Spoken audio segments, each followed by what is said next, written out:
నమస్తే, welcome to BCN news. నేను విజయలక్ష్మి. ముందుగా ముఖ్యాంశాలు.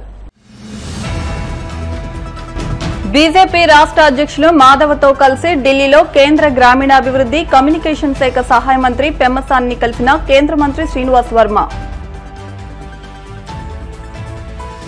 ప్రతి ఒక్కరూ బ్యాంకుల పట్ల అవగాహన కలిగి ఉండాలి. Bhimavaram Canara bank main branch chief manager Kashi Vishwanath.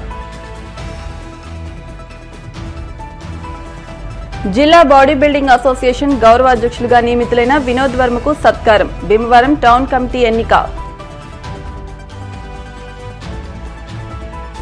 ఉండి మండలం పాములపర్రు గ్రామదేవత శ్రీ పాసాలమ్మ అమ్మవారికి సారె సమర్పించిన భక్తులు. ఢిల్లీలో కేంద్ర గ్రామీణాభివృద్ధి కమ్యూనికేషన్ శాఖ సహాయ మంత్రి పెమ్మసాని చంద్రశేఖర్ ను మంత్రి కార్యాలయంలో ఏపీ బీజేపీ అధ్యక్షులు పివి మాధవ్, కేంద్ర మంత్రి భూపతిరాజు శ్రీనివాస్ వర్మలు మర్యాదపూర్వకంగా కలిశారు. రాష్ట్రంలో జరుగుతున్న పలు అభివృద్ధి సంక్షేమ కార్యక్రమాలపై ముఖ్యమైన అంశాలపై ముగ్గురు చర్చించారు. ఈ సందర్భంగా కేంద్ర మంత్రి శ్రీనివాస్ వర్మను, రాష్ట్ర బీజేపీ అధ్యక్షులు మాధవ్ ను కేంద్ర మంత్రి పెమ్మసాని సత్కరించారు. బ్యాంకుల ద్వారా అన్ని వర్గాల వారికి సంక్షేమ పథకాలున్నాయని, బ్యాంకుల పట్ల అవగాహన కలిగి ఉండాలని Bhimavaram Canara bank main branch chief manager K Kashi Vishwanath అన్నారు. భీమవరం కేసీఆర్ఎల్ కళాశాలలో శ్రీ విజ్ఞాన వేదిక ఆధ్వర్యంలో బ్యాంకుల జాతీయకరణ దినోత్సవ వేడుకల ముగింపు కార్యక్రమాన్ని నిర్వహించారు. వివిధ పోటీల్లో విజేతలకు బహుమతులు అందజేశారు. Bank chief manager Kashi Vishwanath మాట్లాడుతూ బ్యాంకులు 1969లో జాతీయమై దేశ ఆర్థిక వ్యవస్థలో వెన్నెముక నిలబడ్డాయన్నారు. కళాశాల ప్రిన్సిపల్ ఐ రామచంద్రమూర్తి మాట్లాడుతూ జాతీయకరణ కారణంగానే బ్యాంకుల సేవలు పట్టణ ప్రాంతాల నుండి గ్రామీణ ప్రాంతాలకు కూడా విస్తరించాయని, గ్రామీణ ప్రాంత ప్రజలు బ్యాంకుల సేవల ద్వారా అనేక ఆర్థిక ప్రయోజనాలను పొందగలిగారని అన్నారు. కార్యక్రమ నిర్వాహకులు చెరుకోడ రంగసాయి మాట్లాడుతూ ప్రతి ఒక్కరూ తమ నగదును సురక్షితంగా పొందుపరుచుకునేందుకు బ్యాంక్ ఖాతా కలిగి ఉండాలన్నారు. బ్యాంక్ ఖాతా వివరాలను అపరిచితులకు తెలియకుండా జాగ్రత్త పడాలన్నారు. అనంతరం వివిధ పోటీల్లో విజేతలకు బహుమతులు అందజేశారు. కార్యక్రమంలో ఎన్ఎస్ఎస్ ఆఫీసర్లు మురళీమోహన్, ఐజాక్, రాంబాబు, కిరణమై తదితరులు పాల్గొన్నారు. ఈ కార్యక్రమం జరుపుకోవడం నన్ను దీంట్లో భాగస్వామ్యం చేయడం చాలా ఆనందంగా ఉంది. ముఖ్యంగా ఇదంతా యూత్ జనరేషన్ కాబట్టి బ్యాంకింగ్లో మెయిన్ రెండు సేవలు ఉంటాయండి స్టార్టింగ్ నుంచి కూడా. ఒకటి ఫస్ట్ డిపాజిట్స్, అంటే ప్రజల దగ్గర నుంచి డిపాజిట్స్ తీసుకొని దాన్ని మళ్ళీ తిరిగి ప్రజలకి లోన్ల రూపంలో ఇవ్వడం. ప్రజల దగ్గర తీసుకున్న డిపాజిట్స్కి వడ్డీ ఇస్తుంది బ్యాంక్, ప్లస్ లోన్లు ఇచ్చిన దానికి మళ్ళీ వడ్డీ ఛార్జెస్. ఆ డిఫరెన్స్ మార్జిన్ తోటే బ్యాంకులు రన్. అదేవిధంగా బ్యాంకులు కూడా ప్రతి సంవత్సరం కూడా వాళ్ళకి వచ్చే ప్రాఫిట్స్లో కార్పొరేట్ సోషల్ రెస్పాన్సిబిలిటీ కింద ప్రతి బ్యాంకు కూడా, ఏ బ్యాంక్ అయినా సరే సోషల్ రెస్పాన్సిబిలిటీ కింద కాలేజెస్ కానీ, స్కూల్స్కి కానివ్వండి, పార్క్స్కి కానివ్వండి, ఏదైనా వాటర్ ఫిల్టర్స్ అలా పెట్టడానికి CSR ఫండ్స్ కింద స్పెండ్ చేస్తున్నాయి. ఇప్పుడు ముఖ్యంగా చెప్పండి, ఈ యూత్ పక్కన చేసేసి కెనరా బ్యాంకులో కెనరా ఆస్పైర్ అని చెప్పి ఒక స్కీమ్ స్టార్ట్ చేశారండి. అది వచ్చేసి 18 ఇయర్స్ నుంచి 28 ఇయర్స్ మధ్యలో అన్నమాట. అది కేవలం 0 బ్యాలెన్స్ అకౌంట్. ప్లస్ దానిలో ఏంటంటే మీరు కనుక 2000, 5000 అలా మెయింటైన్ చేసుకుని బ్యాలెన్స్ కనుక మెయింటైన్ చేసుకోగలిగితే కోర్సెరా అనే ఒక ఇన్స్టిట్యూట్ ఉంది. కోర్సెరా ఇన్స్టిట్యూట్ నుంచి ఒక కోర్స్ ఫ్రీగా వస్తుంది. అది సర్టిఫైడ్ కోర్స్ అనమాట. రేపు మీకు జాబ్స్ పర్పస్ కానీ వాటికి అది ఉపయోగపడుతుంది. ప్లస్ ఇక్కడ ఈ జాతీయకరణ ఉద్దేశం, బ్యాంకుల జాతీయకరణ ముఖ్య ఉద్దేశం వచ్చేసి సోషలైజేషన్ అనమాట. ఇంతకుముందు బ్యాంకింగ్ వ్యవస్థ ఓన్లీ కొంచెం పెట్టుబడిదారులకి వాళ్ళకి అందుబాటులో ఉండేది. కానీ ఈ జాతీయకరణ తర్వాత ఏంటంటే సామాన్య ప్రజలకు కూడా అందుబాటులో రావడం జరిగింది. అంటే మనకి ఎంతో వస్తుంది, మనం సేవింగ్స్ ఎంత చేస్తున్నాం, ఎంత ఖర్చు పెట్టుకున్నాం, ఈ ఫైనాన్షియల్ డిసిప్లిన్ కనుక ఉంటే కనుక ఎవరిబడి లైఫ్లో సక్సెస్ అవుతాయి. అన్ని వర్గాల వారికి కూడా బ్యాంకు చాలా ముఖ్యం. పూర్వకాలంలో బ్యాంకు అనేది చాలామంది తెలియకపోవచ్చు, కానీ ఇందాక చెప్పారు, విద్యార్థులు కూడా చెప్పారు, 1969లో మాజీ ప్రధానమంత్రి ఇందిరాగాంధీ గారు 14 బ్యాంకుల్ని జాతీయకరణ చేశారు. దానివల్ల ఇవాళ ఒక వర్గం కాదు, అన్ని వర్గాల వారికి బ్యాంకు ద్వారా ఏమేమి ఉన్నాయో అవన్నీ తెలుసుకోవడం కోసం ఈ జాతీయకరణ దినోత్సవాన్ని నిర్వహిస్తూ ఉంటారు. మరి ఇవాళ పరిశ్రమలు కానీ, కార్మికులు కానీ, ఇంకోటి కానీ రైతులు కానీ అందరికీ కూడా బ్యాంకుల ద్వారా అనేక సంక్షేమ పథకాలు ఉన్నాయి. అవి మనకి బెనిఫిట్స్ కల్పిస్తున్నాయి. అది మనం తెలుసుకోవటం లేదు. చాలామంది బ్యాంకులు ఇచ్చే రుణాలని అది తక్కువ వడ్డీకి వచ్చి తీసుకున్నా కానీ చాలామంది దళాలు వ్యవస్థకి వెళ్ళిపోతున్నారు.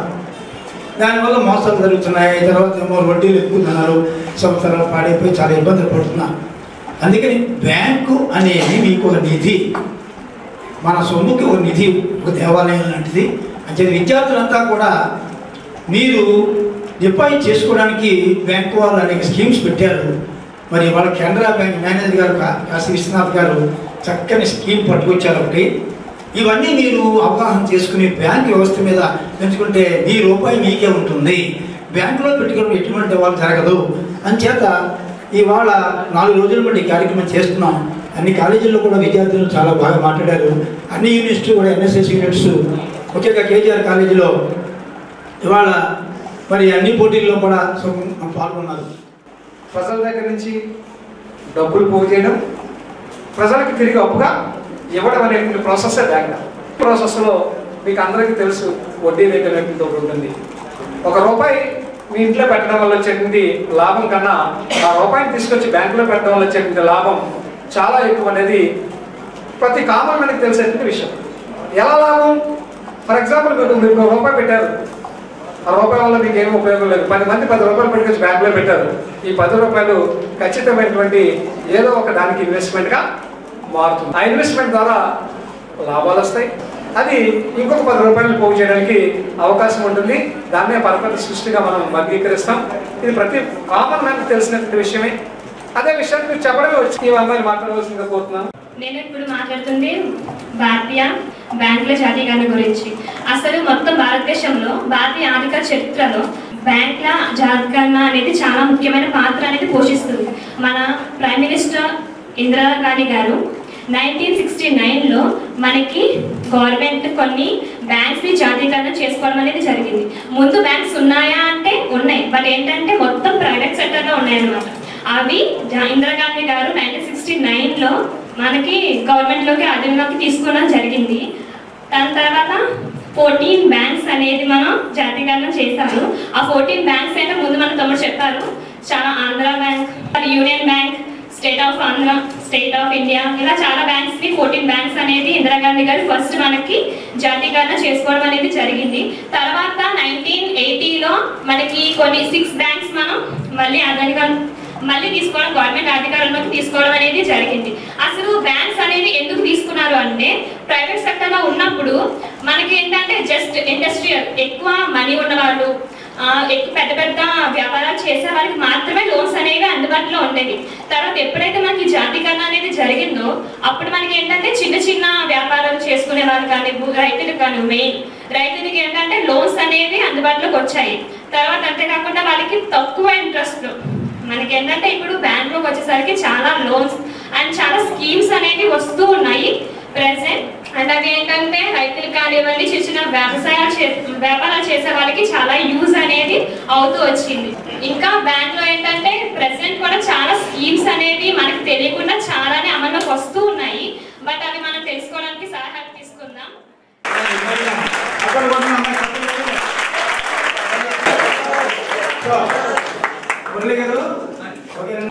నాణాలు, కాయిన్స్ గురించి చెప్పారు.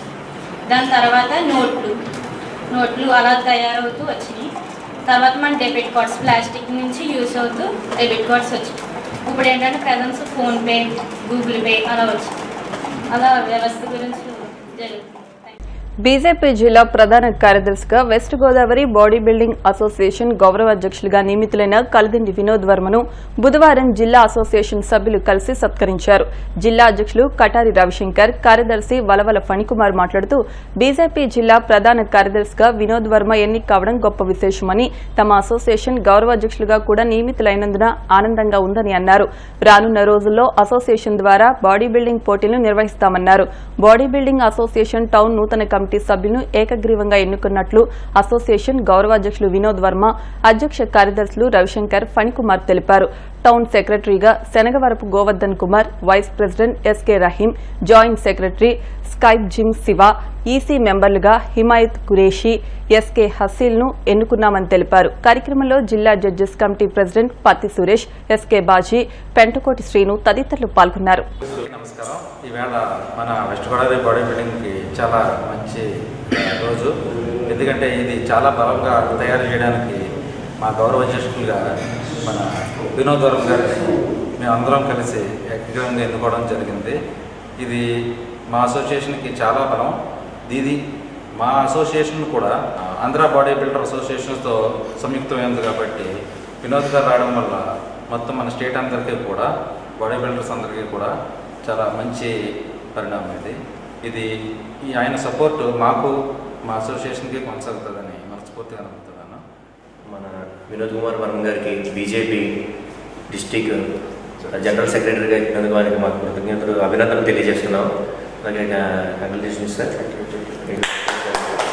అలాగే మా west Godavari body building honourable ప్రెసిడెంట్గా ఆయన ఉన్నందుకు వాళ్ళకి మేము ప్రత్యేక కృతజ్ఞతలు తెలియజేస్తాం సార్, మీరు అట్లా ఉన్నందుకు. అలాగే లాస్ట్ టైము మన మినీ స్టేట్ బాడీ బిల్డింగ్ పోటీ జరిగినప్పుడు ఆయన వచ్చినప్పుడు చీఫ్ గెస్ట్ కింద ఆయన వచ్చి ఒక 15 minutes 20 minutes వెళ్ళిపోతారు చాలామంది. అలా కాకుండా 1.5 hour మినిమం 60-70% కాంపిటీషన్ అయ్యే వరకు ఉండి ప్రతిదీ పిన్ టు పిన్ ఆయన అన్నీ అబ్జర్వ్ చేసి ఏమైనా డౌట్ ఉంటే మాట్లాడి ఏదైనా అన్నీ చాలా వివరంగా మాట్లాడారు.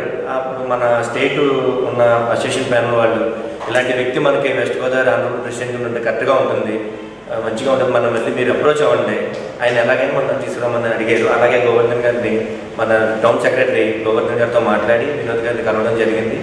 ఆయన ఈ వెస్ట్ గోదావరిలోకి వచ్చినందుకు మనం కృతజ్ఞత తెలియజేస్తున్నాం సార్. Thank you sir. అలాగే అందరికీ నమస్కారం. West Godavari body builders association 1 week back నన్ను రీచ్ అవుట్ అయ్యి మీరు ఖచ్చితంగా గౌరవ అధ్యక్షుల్లో ఉంటారని చెప్పారు. సో దట్ నేను వెంటనే దాన్ని ఉన్నాను. మన స్టేట్ సెక్రటరీ ఎవరైతే శ్రీనివాసరాజు గారు ఉన్నారో, అలాగే మన ప్రెసిడెంట్ రవి గారు, జిల్లా ప్రెసిడెంట్ రవి గారు, జిల్లా సెక్రటరీ ఫణి గారు, అలాగే మన జస్ కమిటీ చైర్మన్ రవి, అలాగే మన డిసిప్లినరీ కమిటీ చైర్మన్ గోవర్ధన్, వీళ్ళంతా కలిసి ఖచ్చితంగా రానున్న రోజుల్లో బాడీ బిల్డింగ్ని అసోసియేషన్ డెవలప్ చేస్తూ ముందుకు తీసుకెళ్తామని వారందరికీ సహకరిస్తామని చెప్తున్నాను. Thank you. ఉండి మండలం పాములపరు గ్రామదేవత శ్రీ పాసాలమ్మకు టీడీపీ గ్రామ అధ్యక్షులు తోట శ్రీరాముల ఆధ్వర్యంలో బుధవారం మహిళలు ఆషాఢమాస శారీ సమర్పణ కార్యక్రమాన్ని కనుల పండుగ నిర్వహించారు. తొలుత శివాలయం వద్ద నుండి మహిళలు కలశాలు, శారీ బిందెలు, కావిళ్లతో గ్రామంలో ఉన్న ఆలయాలను దర్శించుకున్నారు. అక్కడి నుంచి మేళతాళాలు, బాజా భజంత్రీల మధ్య తోటరాము నేతృత్వంలో గ్రామంలో భారీ ప్రదర్శన నిర్వహించారు. అమ్మవారి ఆలయానికి చేరుకుని చీర, జాకెట్టు, పసుపు, కుంకుమ, గాజులు, పువ్వులు, రకరకాల పండ్లు, మిఠాయిలతో నైవేద్యాలు సమర్పించారు. అనంతరం ఆలయ ప్రాంగణంలో మహిళలు తీసుకొచ్చిన సారబిందెలతో ప్రత్యేక పూజలు చేసి నైవేద్యాలు సమర్పించారు. ఈ కార్యక్రమానికి గ్రామ ఆడపడుచులు తరలివచ్చారు. గ్రామంలో పండుగ వాతావరణం నెలకొంది. గ్రామ ప్రముఖులు, గ్రామ సర్పంచ్ కేసన శాంతకుమారి, బలుసులు మాస్టర్, ఎంపీటీసీ ఎడవల్లి వెంకటేశ్వరరావు, కేసన యాదగిరి, కమ్మల వీరాస్వామి, వర్రె హరి, పోతునిడి శ్రీనివాస్, మారిశెట్టి రాంబాబు, వర్రె ముసలయ్య, ఎం శ్రీహరి, పోతునిడి లక్ష్మీనారాయణ, సతీష్, గణేష్ తదితరులు పాల్గొన్నారు.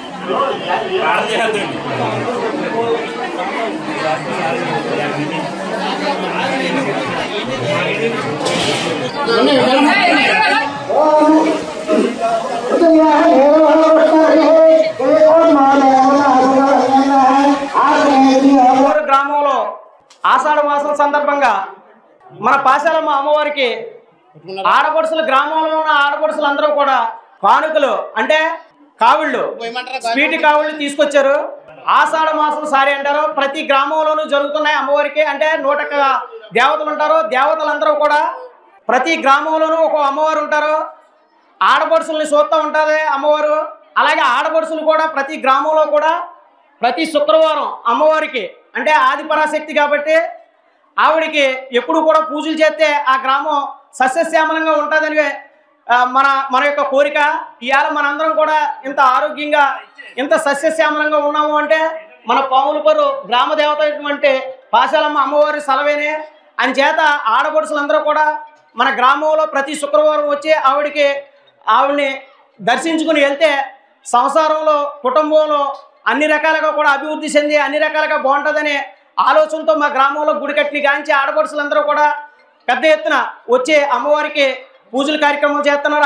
అలాగే గ్రామం అంతా కూడా మాకు మంచినీళ్ళ చెరువుకి మన ఎమ్మెల్యే గారు కూడా మంచి కార్యక్రమాలు మా గ్రామంలో చేశారు. అలాగే అభివృద్ధి రోడ్లు గట్ట ఇవన్నీ కూడా త్వరలో అవుతున్నాయి. అలాగే మాకు మంచినీళ్ళు మా మైక్రో ఫిల్టర్ కూడా మా ఎమ్మెల్యే గారు ఇచ్చారు, త్వరలోనే ఓపెనింగ్ ఉంటుంది. అలాగే గ్రామంలో మంచినీళ్ళు అనేది సమస్య చాలా పెద్ద ఎత్తున ఉండేది. మా అమ్మవారి దయ వల్ల మా ఎమ్మెల్యే గారి దయ వల్ల అది కూడా తీరింది. రానున్న రోజుల్లో అమ్మవారు కటాక్షంతో మాకు ఇక్కడ వ్యవసాయం కాకుండా ఆక్వాకల్చర్ ఎక్కువ, చెరువులన్నీ కూడా బాగున్నాయి, అన్ని రకాలుగా కూడా బాగున్నాం, వాటి రేటు కూడా ఉంది. ఎందుకనే అందరూ కష్టపడి పనిచేసి అన్ని కుటుంబాలన్నీ కూడా సస్యశ్యామంగా ఉండాలని అమ్మవారిని కోరుకుంటున్నాను. ఇప్పుడు కాసేపు ప్రకటనలో